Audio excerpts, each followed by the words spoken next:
Maybe you remember Balteus for this.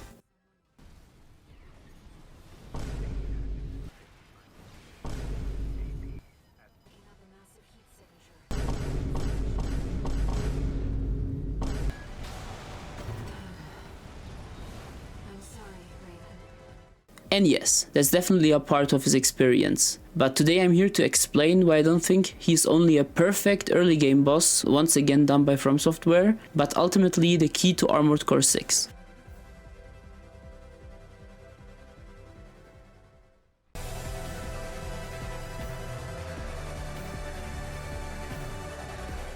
One of the most interesting things about Balteus is the build-up and, well, basically the lack of it. Because at the end of the day, the Attack the Watchpoint mission is just your regular Armored Core 6 mission. You're sent on this mission to take out some enemies, I don't know, assassinate the Watchpoint, but something about it felt off. Just like the boss Arsenal mission, the moment Sula entered, something felt just weird, not normal, like for example all those mini missions you had to do. After you enter the Watchpoint and destroy the generator and get the massive coral injection, you make contact with Air, a Rubiconian, for the first time, so it's a very vital and crucial moment. And especially after that big moment, you suddenly hearing a voice in your head. This PCA craft attacks you and you have to defeat it now. There's no way around it. That's what makes Balteus so cool story-wise.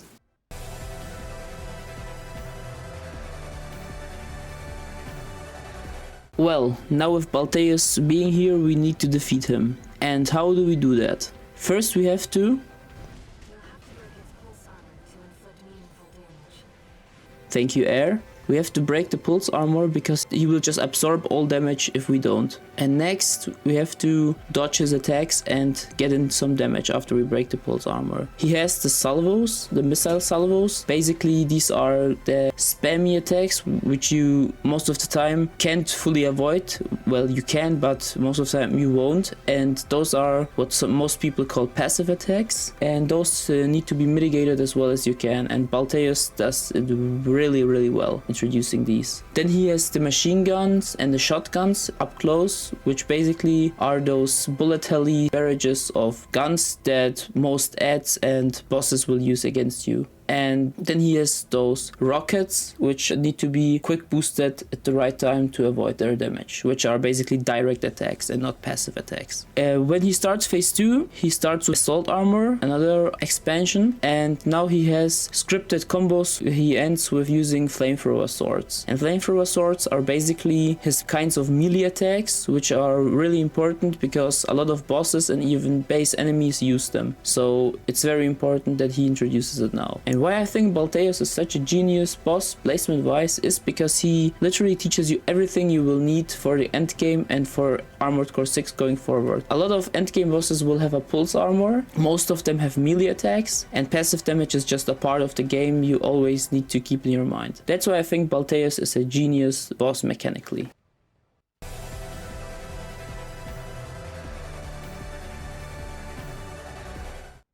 Balteus being the most advanced machine is a really neat detail because it serves as a very useful world building tool to showcase how technologically advanced the PCA actually is. And that is very important because you will be fighting the PCA together with all the companies for chapter 3 because they are just that strong and you can't keep up with their technology. And the pinnacle of that will be in the chapter 3 final boss, the Ice Worm, which is probably the most advanced and strongest machine you will encounter in the entirety of the game, maybe except the final boss. Fun fact, midway during this fight, when Snail says his AC is damaged and he's withdrawing, Snail withdraws to steal PCA technology for Arquebus's purposes, so Snail being a backstabber as always.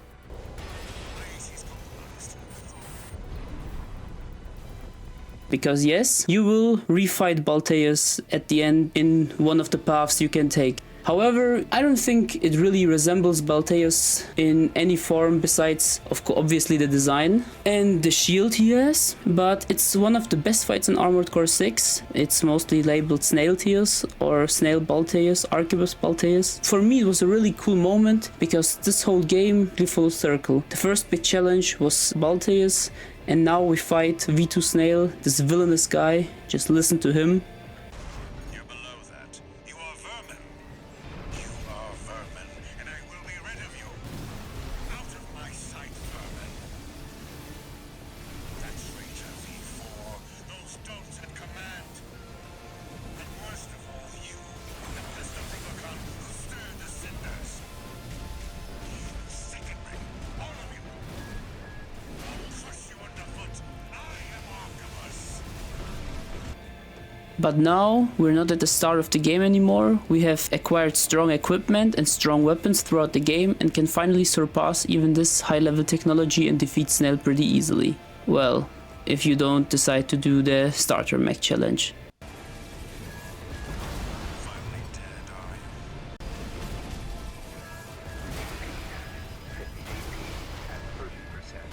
Finally. Finally dead, are you? Finally dead, are you?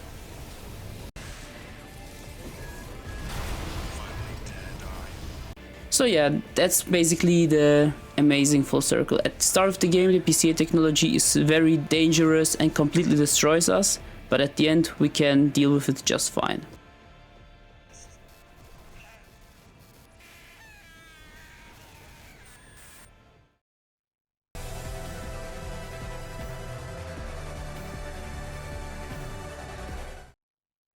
Balteus being the first major wall and actually forcing you to diversify your build, thereby teaching you the importance of build variety, and being the first challenging encounter, teaching you everything you will need mechanically going forward, him being an amazing world building tool, and basically kickstarting the entirety of the story and creating the first intense moment in Armored Core 6, makes me believe that Balteus is not only one of the best bosses Fromsoft has ever designed, especially early game wise, but the key to Armored Core 6.